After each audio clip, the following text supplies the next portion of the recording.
fellas? What's good? What up? What up? What's Hey, happening? man, another Sunday. We like to welcome all the viewers that are viewing live and those who will view at a later date and time to Perspective. This is an opportunity for you to learn Black men's perspectives on things that's going on around the world. Man, we skipped an important thing, man. We'll do it after, man. We forgot to do our prayer, but We sure did. God, Allah, everybody's with us today and blesses us as we record this show, man. We're going to talk about something that's really important today. There's been a lot of changes within our political legislation. You got stuff changes locally. You got national changes. We got new president, new vice president, new administration, things of that nature. But I think for a lot of us within the African American community, it's the thing that we seem to be waiting on. We're waiting on prison reform and trying to figure out what happens with that. I know that we had the crime bill established in the 90s and mass incarceration, things of that nature from the 80s. We went from having about 40,000 people in jail in the 80s for drug-related crimes to now, you got 2.1 million people in jail, and over 50% of people in that are in there because of drug-related crimes. And there was a big emphasis during the Reagan era and the Bush era and the Clinton era to essentially, lock people up for drug charges and things of that nature. We're starting to see a shift in that.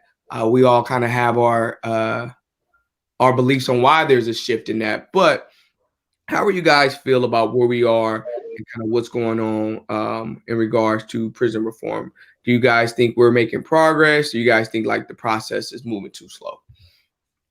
Should I go first, man? It's moving too slow, way too slow. Like this thing with this mandatory minimum is a joke. Like, okay, you got a conspiracy. They said I was doing something 10 years automatic. Mm-hmm. And stuff like that is just crazy.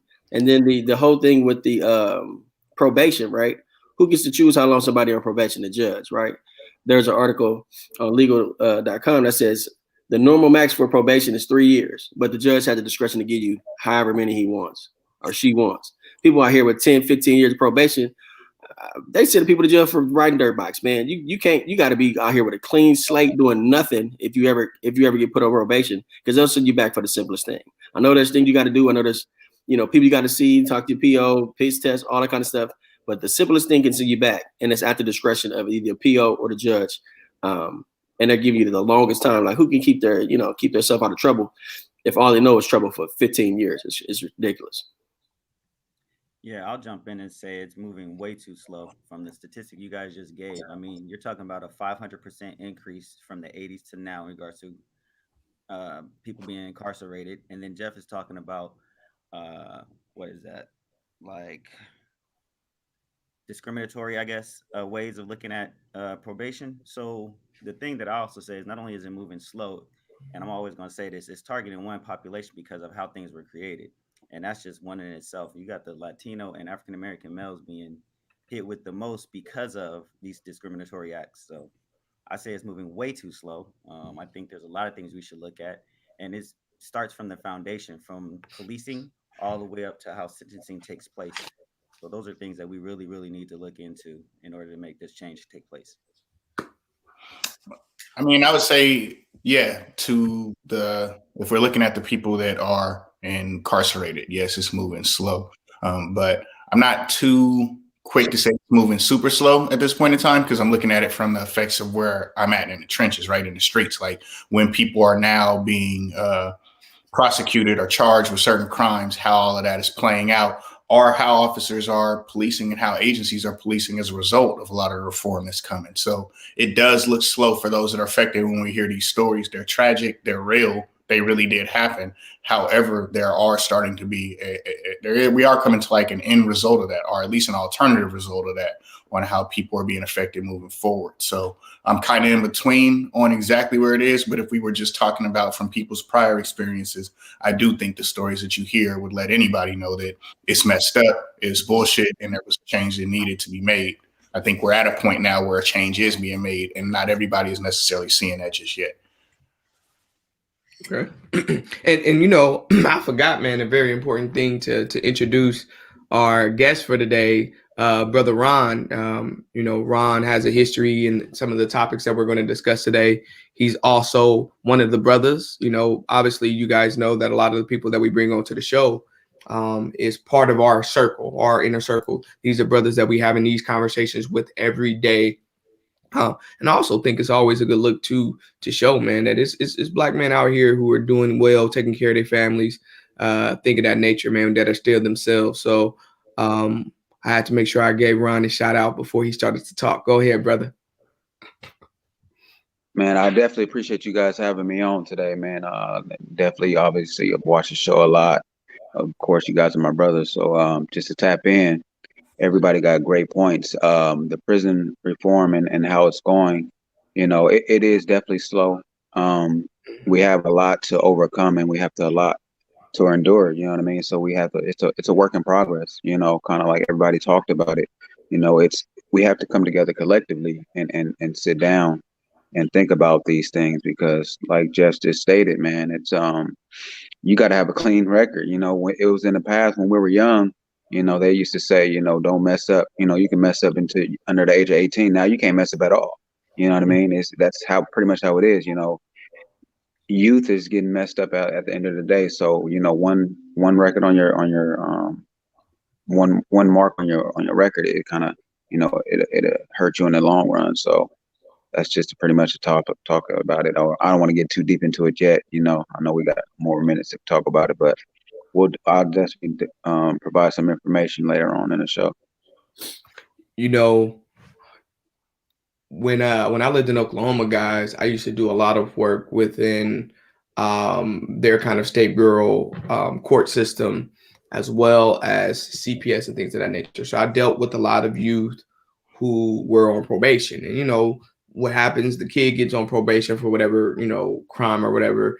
They may do some time in juvenile hall, or they may not. But while they're in the process of going to court and all that, the court typically makes a recommendation, which I think is a good recommendation, that they seek some counseling services. And so what happens, you start working with a kid over time, and me as a therapist, I've always tried my best to go a step beyond. And if I had kids who are involved in the system, if they had court, I would attend the court. I would attend the court hearing. Typically they would ask for a court report, but if I can show up, as well as provide a court report, just to essentially make sure my words aren't misrepresented, and also show support for that kid, I think it makes a big difference, because some kids they didn't have people who were able to show up for court for them. Some kids may not even have a family member who show up. It may just be them and a probation officer. So doing what I can to advocate, man. I never forget. I'm sitting in court, and over the years of me being in the court system, they knew who I was, so I was allowed to sit in court, at all times, despite the case was something I was involved or not. So I'm sitting in court. I have a kid who's about to talk to the judge, and the kid before this kid, he went to Deer Creek High School, which is a predominantly white school in an affluent area. If you were at Deer Creek High School, your parents got some money. This kid had possession. He had multiple pills. He had pills, weed, everything in his locker, as well as in his car. He hadn't really been compliant with probation, meaning he had missed some probation check-ins. He talked to a probation officer, or his parents talked to them fairly regularly, but he had missed probation. Kid was underage. Was driving to school, so that's an issue in itself, because he wasn't 16 yet. And this kid came in before the judge, and he wasn't sent to juvenile hall. Basically, they extended his next court date, gave him some time to get some stuff in order. He wasn't complying in a lot of things. He hadn't really gotten the counseling and stuff yet. Kid was just oppositional defiant. That's kid A. Same judge, same prosecutor, same DA. About 2 or 3 cases next, black kid comes in, African American kid. He's been compliant with probation. A couple of times he missed calling his probation officer, but he's never missed showing up for the meetings with the probation officer. He was caught at school with like a $20 bag of weed or something like that. No other priors. Kid was a fairly good student, and he was an athlete. Well, and they charged, not only did this kid get some charges because of the situation, he was sent back down to the juvenile hall, right? And it blew my mind because I'm like, yo, we all just kind of sitting in this room. I know you guys seen court this situation, and being in the courtroom, you get the advantage of hearing the case. And I hear one case and I hear another case, and I see drastically in how these cases was different. And for me, it was like, yeah, our criminal justice system is broke. It's broke because these are both kids. These are both minors. One's 17, one's 15. One had substantial charges: possession, intent to use, driving an unauthorized vehicle with no license, no nothing, hadn't been compliant with anything that the court system asked. The other kid done at least 90%, 80% of what they asked, but this kid got harsher punishment than the other kid. And the argument that some people will make, oh, well, that other kid had a private attorney. And I understand how that matters. Trust me. But it shouldn't matter. Right. And let me tell you why it shouldn't. Because if one kid comes in and they have these charges and the other kid comes in and they have these level of charges, there should be an understanding that, hey, we just gave this other kid with a private attorney lesser charges than this kid who has a state attorney. We gave him more charges. And we have to be mindful of that. Our criminal justice system has to have some type of consciousness about what they're doing.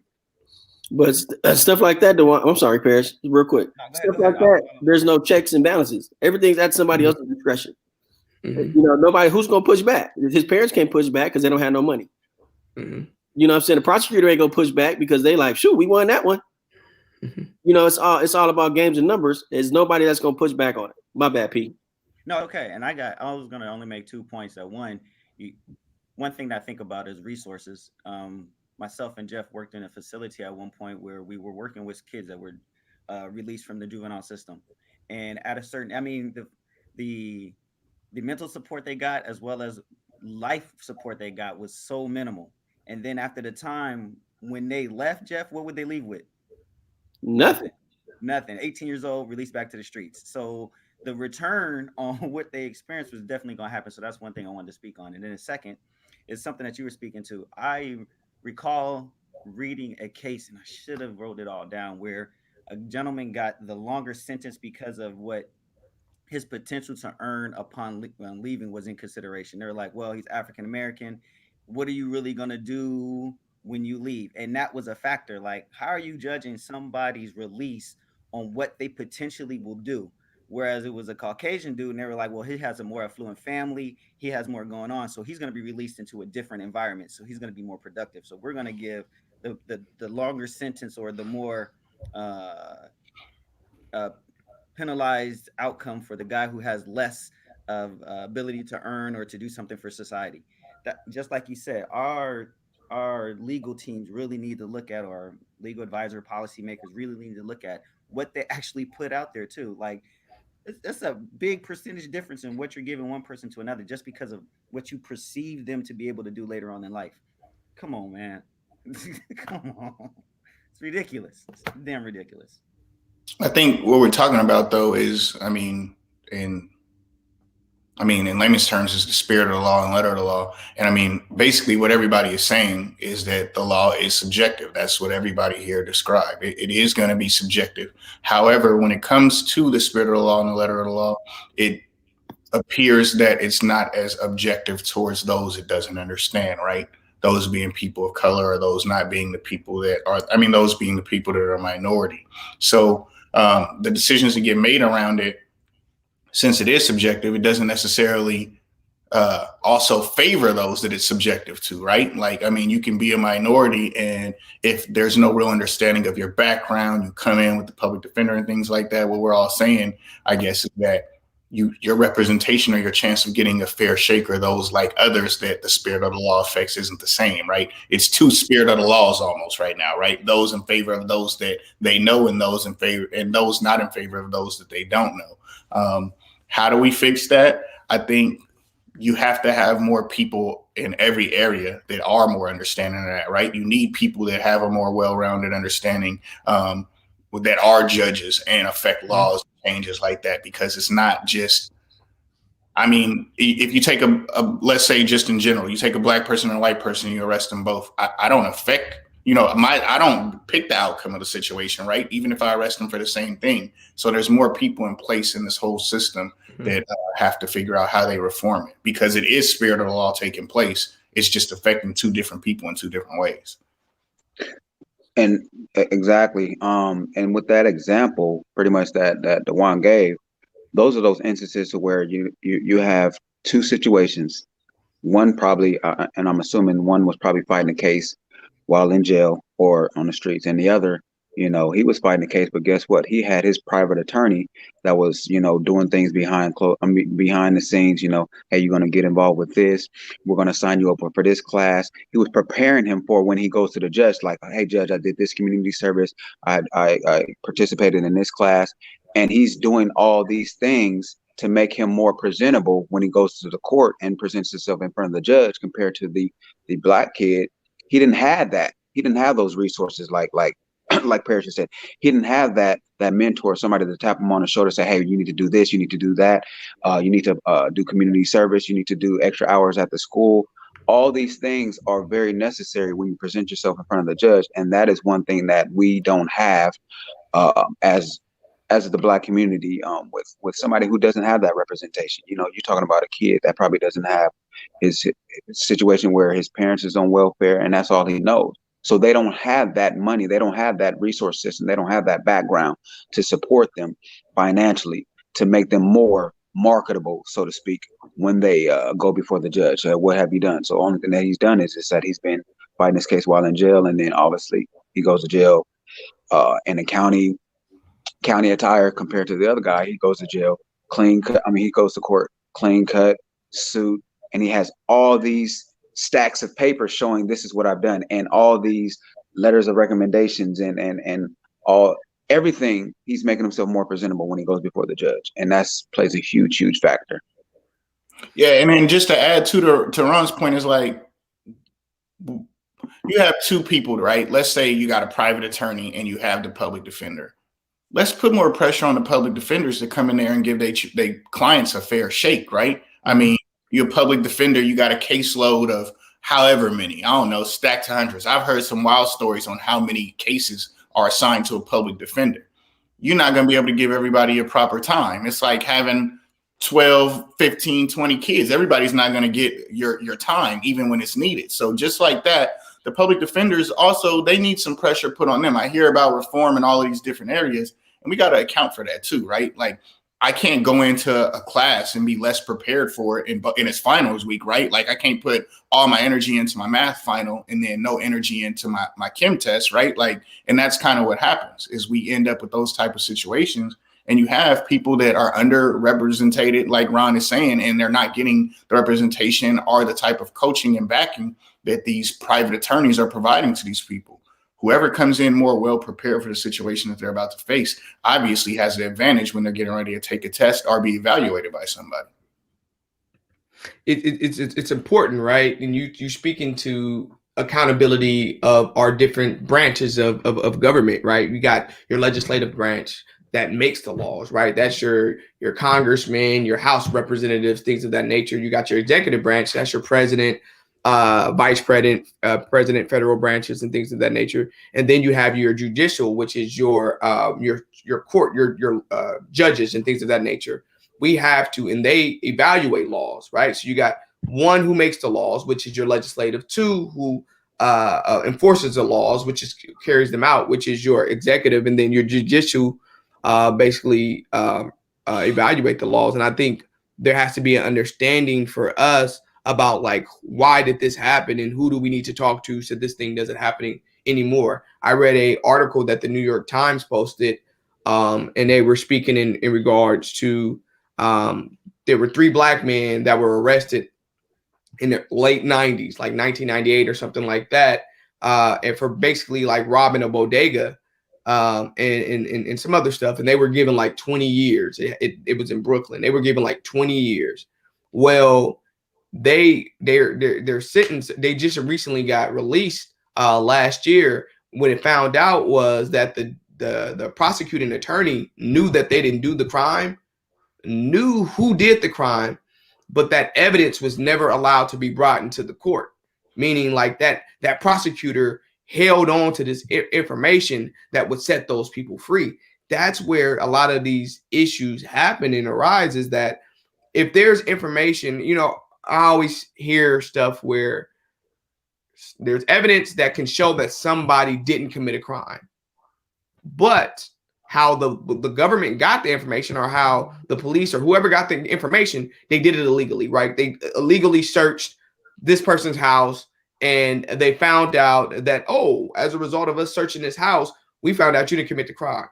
And now, because of the court system, that evidence that shows that a person is innocent can't be brought into court. And that to me always bothered me, because is the crime, are we trying to put people in jail who do things wrong? Or are we just trying to put somebody in jail for a crime that has been committed? Because if we're trying to put people in jail just because a crime has been committed and somebody has to pay for it, then we're always going to be targeted in that spaces. But if we're trying to put the right person in jail, then you would see that even though this information was collected illegally, or however it was collected, there's still an opportunity for those people to be let go and released as a result of it. So I did some research, of course, and what it sounds like you're talking about when you talk about the police going in and seizing things. There's something I found out that police kind of use, and Taff, you can correct me. It's like a broken window policy, and also predictive policing, where Yep. you target a certain area because you perceive that, oh, something's going to happen. So that's the predictive, like, we're going to be in this area because we think something's going to always happen in there. Of course, the area you're going to be in, what you're going to end up doing, arresting and seizing people in that space. Now, that's the predictive. The part that threw me off was the broken window. So what they tend to do is say, and Taff, I'm just saying, the policing policy that was behind this is like, it's almost like if a window is broken, something minor, you'll go fix that and take care of that, hopefully addressing any major crimes that would take place, right? So if I do a stop and seizure or a stop and frisk, I don't find nothing this time, but oh, I found a gun and this guy happens to have a warrant, and then you start tagging on other things in a certain population of people, it helps. So I'm only tying that back to what Dewan's saying is like, oh, you went into certain areas addressing certain people, and that's how you get somebody to arrest. And so only bring that up is because that seems foundational to me. And by changing those policies in general, then you start to see a change happen across the whole system, because now we're not policing just because of where you live or just because of where you are. Now granted, there are high risk areas, but I think there's still a way in which that policing can be done better. And Taff talked about this before, about getting to know your community so that you know what you need to deal with. And I think that will then help the prosecutors probably not have many cases of, oh, they just pulled somebody just for because he has some weed on him, and now I have to deal with that. But then I got something major over here. So which one am I giving full attention? And the next thing you know, it turns into something else. That's something I've noticed, and I was like, man, those foundational things that we address can make such drastic changes to the system, and that's where I think it all should start.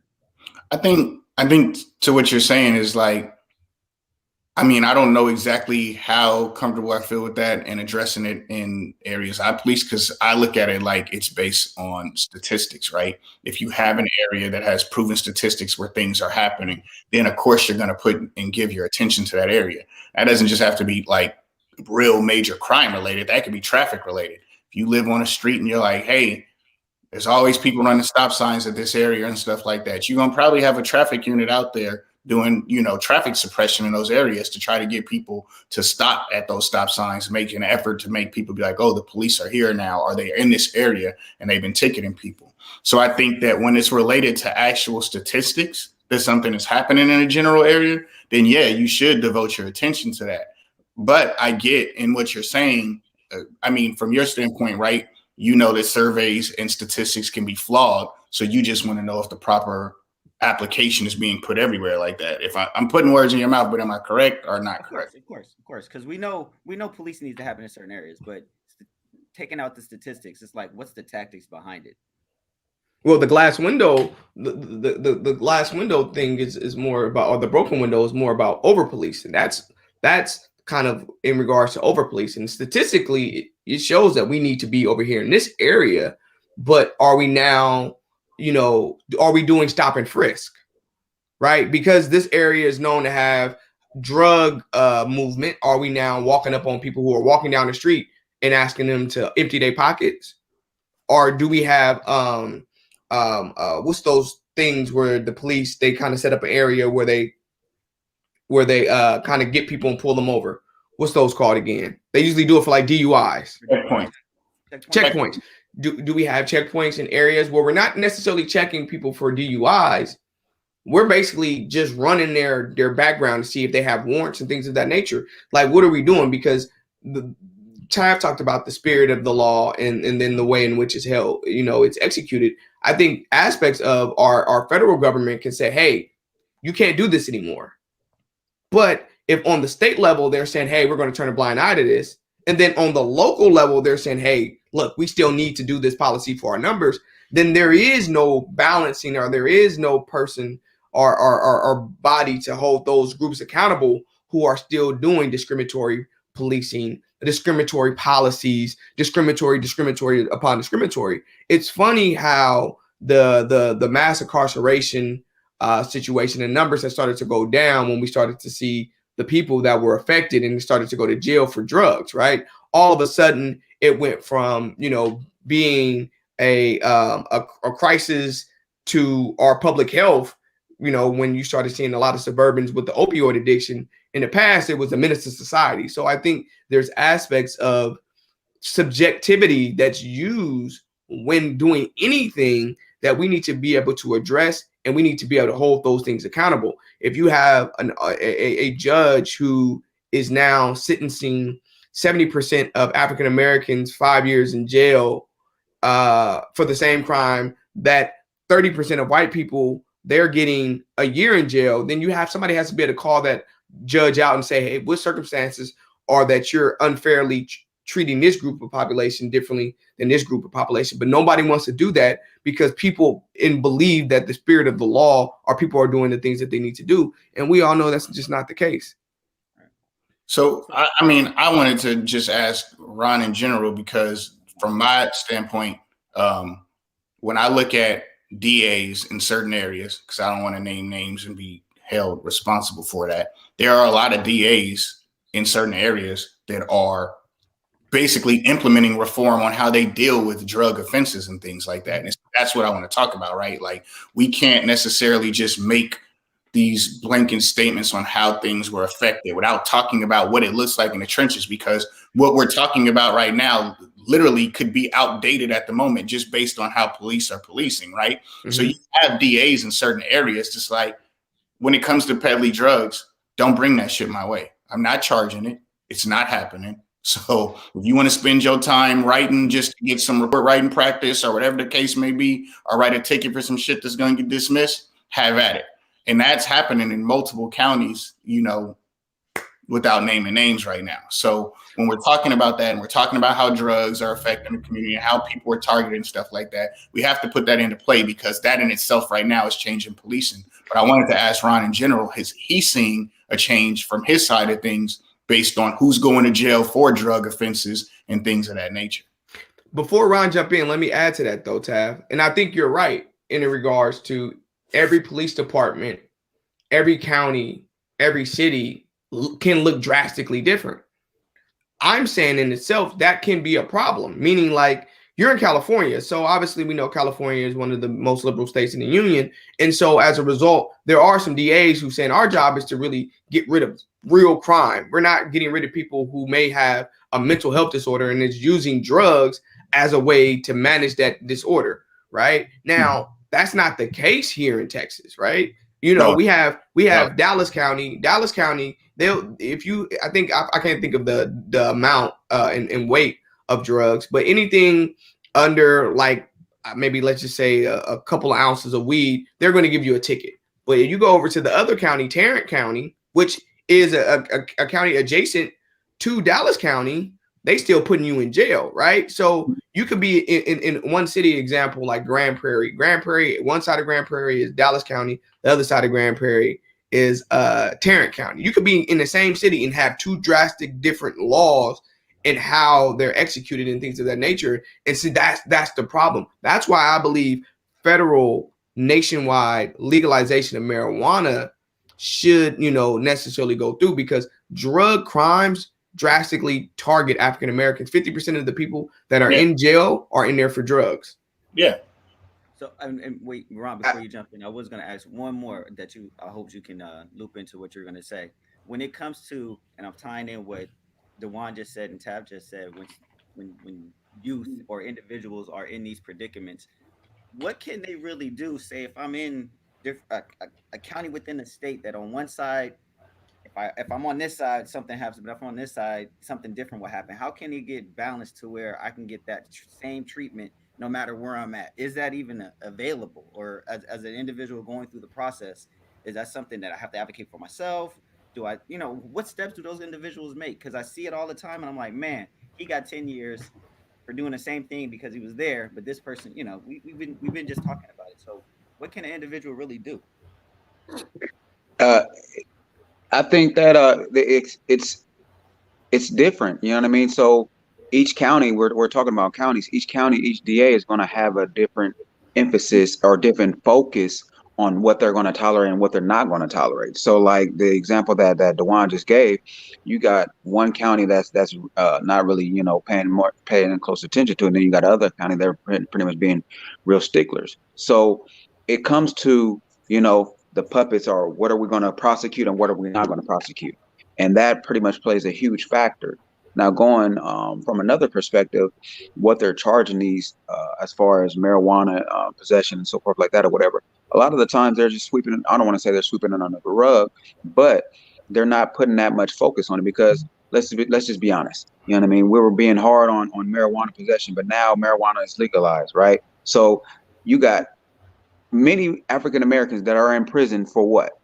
Marijuana distribution, marijuana possession, whatever the case may be. But now it's distribution to possession. Possession, but now it's legalized. So now you go up and down California. You know what I mean? You got multiple smoke shops. You know what I mean? So and it's one of the most prophesizing businesses in California alone. So when you look at it and you see individuals who are in prison or incarcerated for possession, you look at the charge and you're like, man, that is ridiculous. You got 5 years for that, and then compared to I'm going off topic, but compared to somebody who is molesting a child, you know what I mean? They're completely, it's totally different perspectives. And let's just be honest, nobody gives two freaks and a shake about somebody molesting a child compared to marijuana possession. It's just a simple marijuana charge. You understand what I'm saying? So it's like across the board, it's not equal.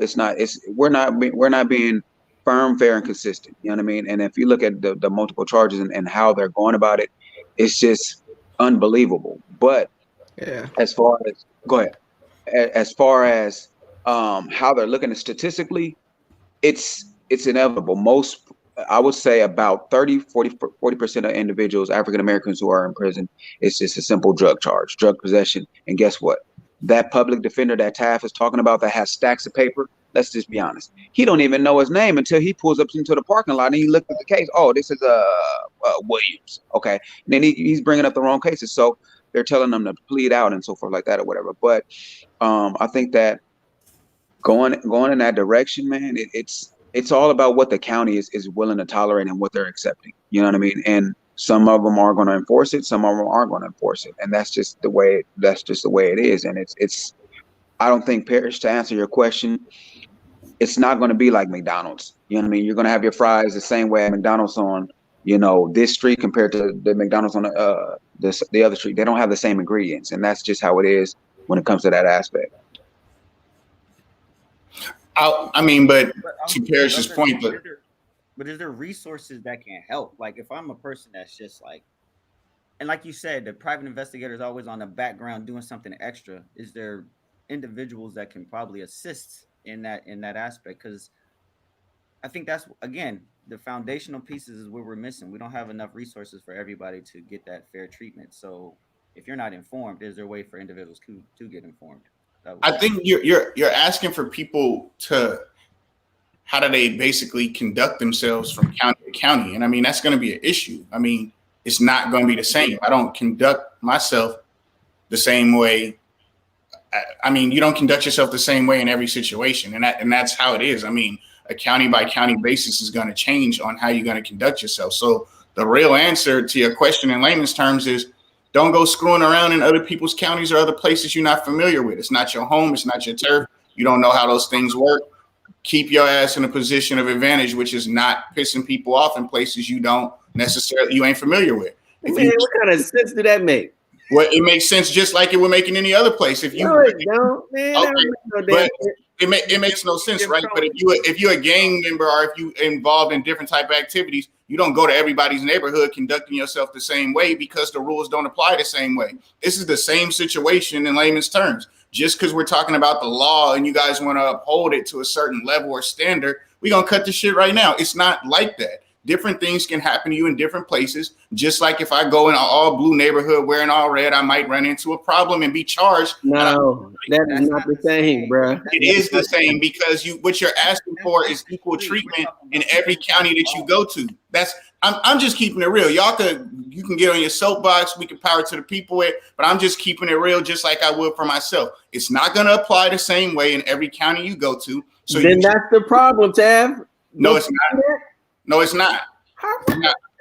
It's not a problem because of the simple fact that you are expecting that it's going to happen the same way everywhere. There are different circumstances that create variables for every situation. Nothing just goes straight across the board in anything that we're talking about in life. And now we're sitting up here saying, but it should go like that with the law. No, different circumstances are going to have different effects and outcomes. I do think that people could be better prepared on how to position themselves to be in a better situation, but I don't expect fair and equal treatment in every single place. I mean, I expect to be treated fair and equally, but I don't expect it to go the same way based on what I run into. You just said the wrong shit. You just went across to get your own point, bro. The laws are set up. They're supposed to be black and white. Ain't that how y'all supposed to be? Y'all black and white. You break the law, you do this, you get that. It's not that, oh, you was over here in Long Beach, you getting 6 months for weed. Over here in LA County, you getting nothing. Beverly Hills. You ain't getting nothing. Yeah, you live in Beverly Hills, you get nothing. That is not how the law's supposed to work. I don't give a damn who you are, where you at. The law is supposed to be the law. You break it, you do this. It don't matter if you got a rich white daddy or you got a rich white mama. If you break the law, you break the law. It ain't no this prosecutor's cool, this prosecutor's cool. No, it's not. Everybody should be cool or everybody should be going to jail. That's why 6-7 times black men are in jail versus their white counterparts. Because somebody was like, ooh, this dude, we got this neighborhood. We going to jail. This dude just had a new baby. You know, we can't take him out of his baby's life. His wife may need help. Like, wow.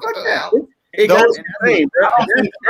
not saying those are the things that should be considered. What I'm saying is that when you are in different places, you're going to have people that have different focuses. That's based on the people that live in their cities and stuff like that. These things are flexible. That's what I'm really trying to say is that your flex is not in our favor. The flex is not in our favor. It never will be. It never has been. We're not talking about if it's in our favor or not. What I'm saying is that no matter where and who you are, these things are flexible. They're not going to all happen the same way for everybody.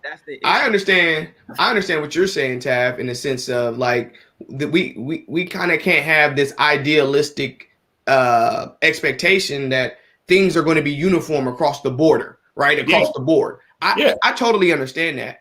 But I think the problem is that sometimes we rationalize why they aren't, right? We can always come up with a reason to say, hey, in this county, they got this judge and this prosecutor. That county, they got that judge and that prosecutor. That's why the laws are that's why they were executed differently.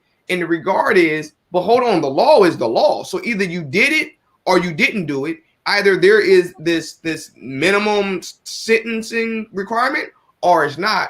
And all those other factors, shit, okay, what if I commit a crime, I commit theft, and you commit theft, and we get in the same charge, what the difference in a public defender and a private lawyer, they should be able to come in there, evidence, programs, things of that nature. Our lawyer, private attorney may help you with programs that the public defender may not be aware about, things of that nature that can help your case. But I still committed the crime. We still should be going to jail and be looking at about the same amount of time. There shouldn't be a drastic change in the ways in which the laws are executed. And that's the problem. And that starts with, that's not an issue of the police. I think the police and everybody plays a part in it, I'm saying, to a certain percentage. You got your police, you got your corrections officers, you got your probation officers, then you got your prosecutors, your judges, then you got your federal judges and so in Congress and presidents and so on. Everybody plays a role in a system, and it's hard to get everybody to communicate the same language across the board.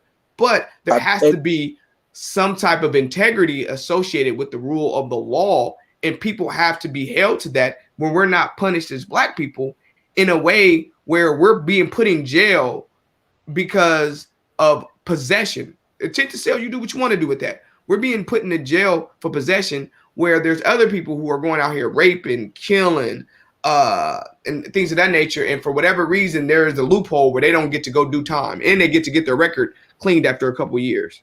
But let me clarify that too. But hold on. I think it's a matter of the gap between. It's a matter of classes, in my opinion. You got the upper class, middle class, and lower class. The gap between the middle class and the lower class is so it's astronomical. It's ridiculous now, and it does play a factor. I think money does play a factor in these cases, and absolutely there should be a whole lot of integrity when it comes to these cases and how people are dealing, because you're talking about people's livelihoods. Families are being affected in multiple aspects. You know what I mean? So you got the individual who commits the crime, and you have the victims as well. You know, so I think that across the board, it's about class. It is about class, and it's about, you know, what changes are you willing to affect? And if we want to go to the prison aspect, you know what I mean, there has to be that time to where, you know, they're looking at it as far as programming. When you guys are talking about programming and the mental health status or whatever case may be, the gap is so far fetched to where it doesn't even make any sense to an extent. So what are we trying to accomplish? What are we saying? Do you guys think that there is no integrity when it comes to that aspect or whatever case may be? Do you guys think that the gap between the lower class and middle class is so far fetched, or what I mean, what is your thoughts on that?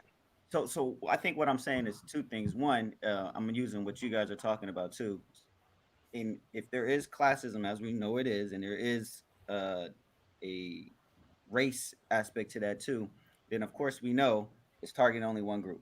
Let's just be straightforward. It's targeting one group, and if that's the case, then yes, there's not a lot of integrity because we're targeting one group and we're not making that change. And then the second piece is, with everything we're talking about, it's not even allowing space for a change to take place. You're saying, oh, you got to conduct yourself in certain ways, then it's never going to change. You're saying, hey, if you go to one side of the country or one side of a county, you got to be a certain way, then it's never going to change. Like, if you're targeting me for my class and my race, I can't go anywhere. It's going to be what it is. Like, yeah, it's not going to change. I can't. So you're telling me if I'm in one area, I better make sure, but I'm doing one thing, you're going to target me anyway. So yes, there's a lot of integrity that's not there. There's a lot of classism and then we didn't even get into re-entry back into society. Like, that's a whole nother aspect, that if it is classism and it is racism, I'm not going to get fair treatment. I come back as a white dude I got affluent families. Yes, we're going to make sure that you get a good probation. We're going to give you some more freedom to try to get the better job. Come back as a black dude with a poor family. Nah, you're going to be stuck in a house. Nah, you can't do but so much. So you're really going to be stuck in the circle. And we're talking about, back to what Jeff was saying, you commit anything, popping a wheelie on a motorcycle, going back to jail. What you guys are both sharing in is like, it's a no win. It's no win if you're black in America. And it's think about that. Let's go. But let's go to the topic of, as far as prison. So now you get arrested. Boom. Okay. Now the judge sees you. Okay. Boom. Now you get 5 years. Let's talk about when you're inside. What happens inside? Now this is where the prison reform really happens. So what type of? Because we were just saying how, like, you got to do the full time, but then what's crazy is a lot of times in doing the full time or the minimum time, which is like 85%, which is that really minimal? But then on top of that, you don't even get released for good behavior. Like, that's not really always counted. Hold on. It's 85%. But listen, it's 85%. But there are other factors that you have that take into place that can knock off that extra time. You got programming. You got, let's say you batter a woman. You got to go to batters program. You got to go to anger management program. All these things plays a huge factor. And then you talk about properly reintegrating into society, right? Because at the end of the day, when these individuals go to these border parole hearings, who do you think is at the border parole hearings? Advocates.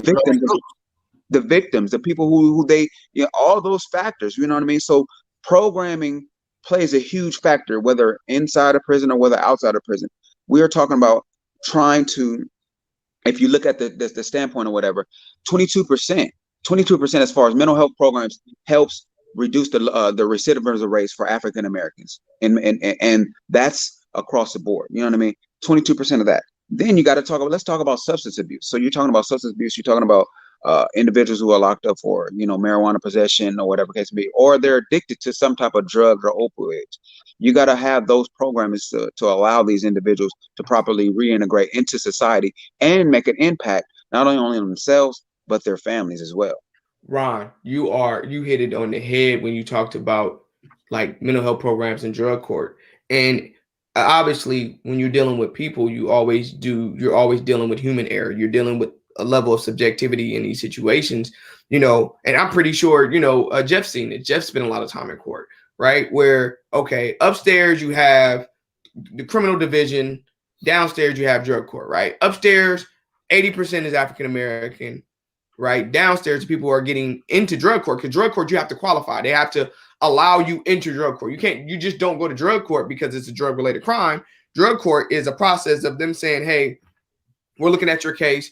We think that maybe you could benefit from drug court, which drug court, if people who don't know, drug court is geared towards helping people who may have some type of addiction. And so drug court is going to be a little more lenient, to where if you mess up and you're in your typical court, you violate one time, a urine test is bad, you reoffended, you're going to go back to jail. When in drug court, it's a little more lenient. So they're less likely to send you back to jail, because they recognize you have a problem and they're working with you through your problem. And if you have kids, they're trying to make sure you're integrated with your family and your kids and things in that process. Upstairs, 80% African American. Downstairs, 20% African American, right?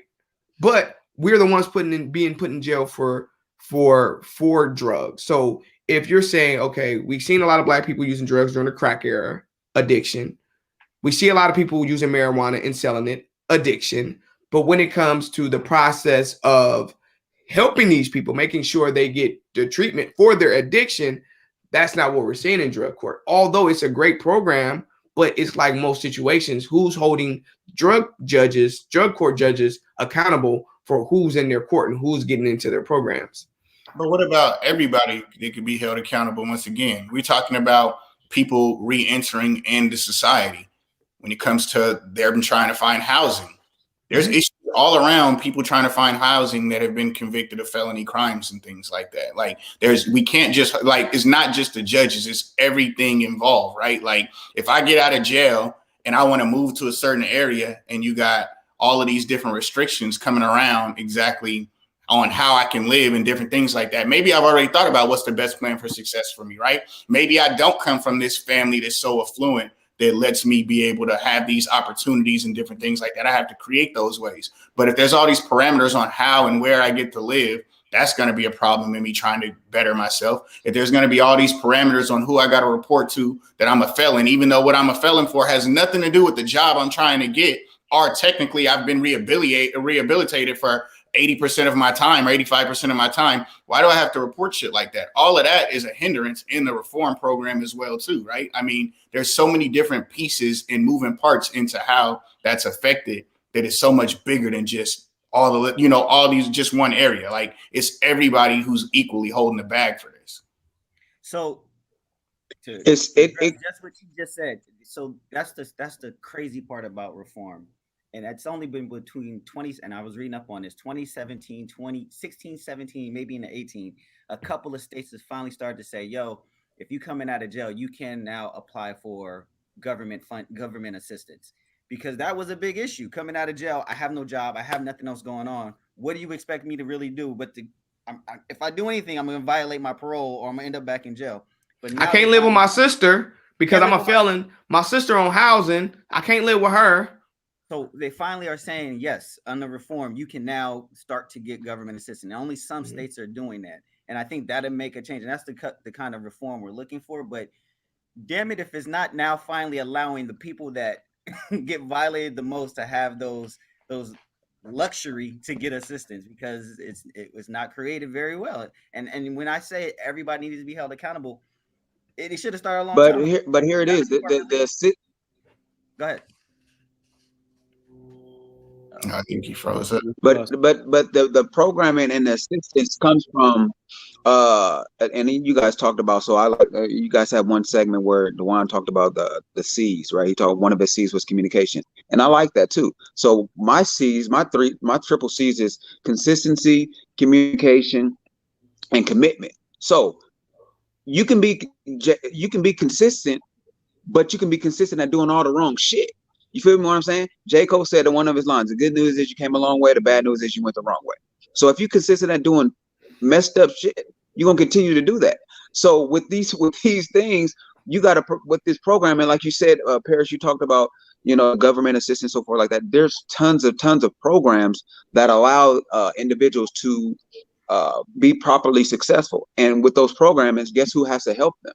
It's their families. So the families have to help them in many ways than one. You know what I mean? So you're not going to put an individual with his family member, if he's committed a drug offense, whatever case may be, you're not going to put him back into the housing to where, you know, his sister was on drugs, the brother was on drugs. No, because you're setting them up for failure. You understand what I'm saying? So you have to find the right programming and the right assistance individual to make a positive impact. And guess what?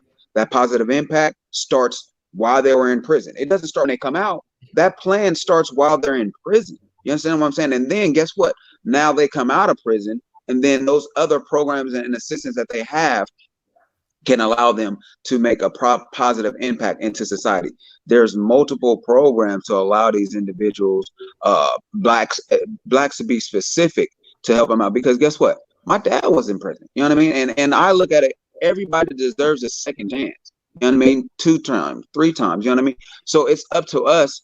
We as society, we as community, we're looking at them. We're looking at, okay, well, who's our neighbor? We don't know nothing about our neighbor, but once we find out that our neighbor was a convicted felon, we kind of like, we turn a brown eye or whatever case may be. So it's not just the justice system, it's the community. Because guess what? Sometimes the community don't even want the police into their community. So guess what? We got to look at ourselves, and not just the justice system. Look at ourselves, man, because we are putting that stigma on them regardless. And it's kind of, and excuse me, it's kind of messed up, you know what I mean? Because we're still judging them. They've already did their time, you know what I mean? They've been adjudicated, they they served their time, they paid their debt to society, they paid their finances, all those aspects, you know what I mean?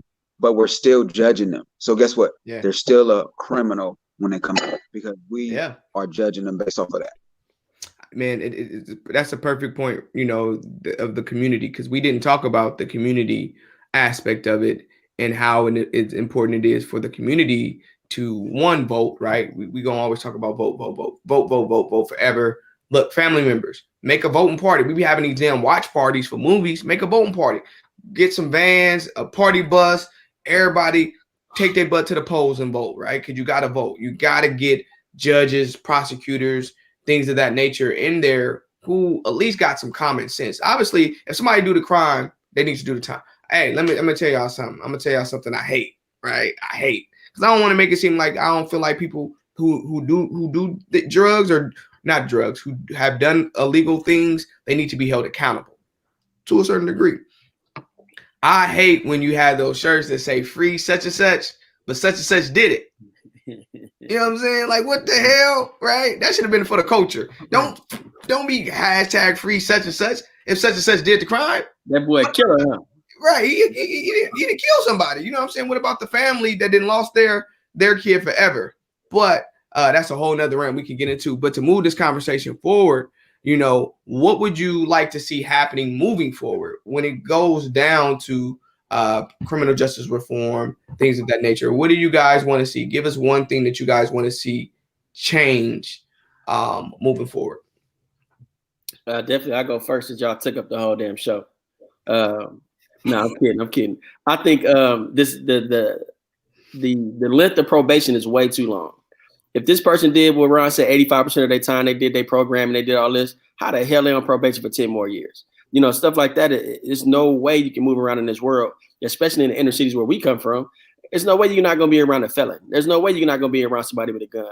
I don't know if somebody got a gun. You know, people carrying and not saying nothing. So all those different things that go along with that, we got to get these probation down. Hey, shorten the time, man. 5, 6, 7, 8, 9, 10 years is way too long. I can see a year or two. Oh, you back on the ground, you got everything running, you cool, your drug test been clean, boom, you done with us. Not no 5 or 10 years. Nobody can hold it down that long. Go, if you got to be you got to be perfect for 5 or 10 years. You can't get caught interacting with a felon. That's crazy. Not in our inner city. There's no way that can happen. All right, even our families. We can't even be around our family no more. You know, it's crazy. So I'm gonna go with discriminatory sentencing, because that's where it all that's like a beginning point. So I really would wish, if I had a wish list, that when they looked at, and we just gave a perfect example, you look at the individual that did the crimes, and you look at the sentencing, and you make it consistent. Don't oh, black dude, we gonna take you down to the left, the white guy, we're gonna take you down to the right, or anybody else. Let me just say anybody else. I would look at discriminatory sentencing and try to get that aligned to where people are actually getting the outcomes that they all should have equitably. Yeah. I'm gonna go with just the whole pyramid in general. I want people to have that. If you're trying to move somewhere, I want to see that get changed. If you got lawyers or you got public defenders in the court, both of you guys went to law school. Say that again, Tav. That moving somewhere. Talk about that moving somewhere. What you mean? Which part about it? People don't know. Like, you can't leave. Oh yeah, I mean, I know somebody. I know a couple of people in general that were, convicted of some crimes, had to do 10, 12 years, wanted to move out of the state. Their parole officer, the people in charge of all of that, nope, you can't leave. I thought that was bullshit, in my opinion. I mean, if the person wants to get out of the area, let them go and start a new life somewhere else. Why are you holding them? And to Jeff's point, if I got to do 85% of my time, why can't the rest of that time, the rest of the time that I have left on that sentence be the term of my probation or something like that, as long as it doesn't exceed a period of 2 years a period of 2 years. So I would like to see that change. And if you trying to get a job and things like that, have to report for the things that are necessary to that. So, and then to Parrish's point, and just for clarification, although I do feel that if you go to different counties, you may be affected differently. If you get arrested on that side of the county that we're talking about, this harsh on things, treat everybody, no matter what color they are, black, white, or candy stripe, the same, give them the same sentence. That I know that it's going to change from county to county. However, I do feel that if I got Johnny in the back of my car and Dewan or Darrell in the back of my car, they should have to go and get the same sentence when it's time for them to go see the people, So that's something I like to see change. It's just the whole pyramid and how it breaks down in the representation of it. I think for me, it's definitely mental health and the programming. I think assistance alone is very, very important. You know what I mean? We all, whatever field we're in, we didn't do it alone. So that same thing should be applicable when it comes to, the criminal justice system. You know what I mean?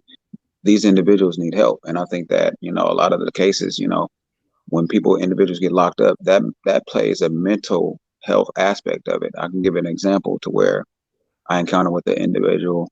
He was 17 years old. You know what I mean? 17 years old when he committed his offense. You know what I mean? Now he's 32. Just think about in an adult prison. You know what I'm saying? Think about how that broke him down. Think about everything that you could possibly think of.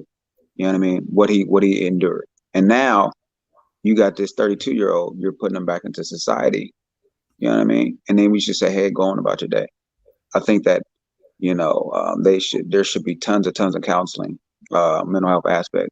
And I think that with individuals, law enforcement in general, they should take not just an 8-hour course of, dealing with mental health aspects. No, that's definitely, this should be a whole week, 2 weeks. You know what I mean? Because a lot of the individuals that we encounter, it's individuals who, there's nobody home. You know what I mean? As far as the mental health aspect, and that plays a huge factor. So we got to treat people with the right sensitivity level and police the right way. You know what I mean? So there's things that can be definitely done across the board. And my number one thing is definitely mental health aspect. It's just knowing what I've encountered, knowing what I've dealt with. You know what I mean? And my experiences. I think the mental health aspect definitely has to change, and we have to treat that with the right sensitivity level.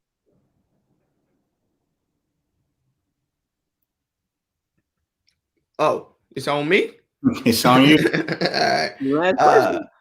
I think for me, guys, and I'm kind of cheating because it's two things. I want to see an African American community. I want to see our voting numbers above 80%. We hover around 50 and 60% depending on the election. I want to get those numbers up. 80% of our community, people are eligible in our community are voting. I think that makes a big difference. We have a lot of personal connections to how laws are unequally affecting our communities, and people who have a connection to something, they usually vote, based on their experiences. You have somebody who's had lost a family member in the system for years.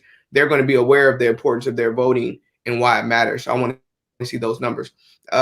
This is a little flip. I want to see the people within the criminal justice system who are in charge of handing down these laws, making these laws. I want to see them held accountable.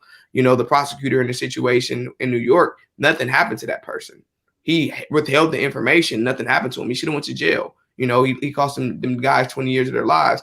I want to see judges, lawyers, police officers, probation officers held accountable when they are not doing the things that they need to do for the spirit and the integrity of this country and the integrity of trust in our justice system. Those involved who take their power and they use it in a negative way, they should be held accountable. So I would like to see that. I think that if you have prosecutors who put people in jail who shouldn't be there, they should go to jail. If you have judges who lock people up that they shouldn't be locked up, they should go to jail. They are at least removed from their positions, disbarred, their license taken away from them. Those things have to happen, because when you start threatening people money when you threaten their money and their job, they make changes. But as long as their jobs and their money aren't on the line and there's no threat to it, then they won't ever make those changes. So that's what I would like to see. I would like the system start to be held accountable for how they're treating people. There's so many moving factors to change criminal reform that it'd be hard to change them all. But if you start attacking the people who are in charge of creating the laws and executing the laws, if you start attacking them and making sure that they're held accountable when they're doing the wrong thing, then I think that makes a big difference, and it serves as a wake-up call for people around. So, that's kind of how I feel about it. I definitely appreciate you brother's contribution today. Ron, we thank you so much for joining us. We really appreciate you, man. And you continue to be the voice of reason and change and advocate and do the social work that you need to do within your field. I think we need more people who are understanding of what's going on around here and are likely to make some changes. I think that what we can do is Braspective, man. We can continue to have these type of conversations to make sure that people understand, man, we're waking up, man. We're paying attention to this stuff. And it is not about if it affects me or not. It affects somebody I know. And I don't care if you're black, white, Asian, or Mexican. If you didn't do the crime, you shouldn't be in jail. And if you did the crime and it's drug related, they should be looking at treatment and help first. And maybe even looking at your financial circumstances. What's going on? Why are you selling drugs? Are you able to get jobs? All those things play a factor. So I appreciate you, brothers. Subscribe, push the like button. Subscribe, like us, follow us on Braspective on IG, YouTube. We coming to what's that thing we coming to soon, Duan? What's that? Clubhouse. We're coming to y'all with some Clubhouse conversations. We love you guys. Be safe, be straight, and we'll talk to you guys later.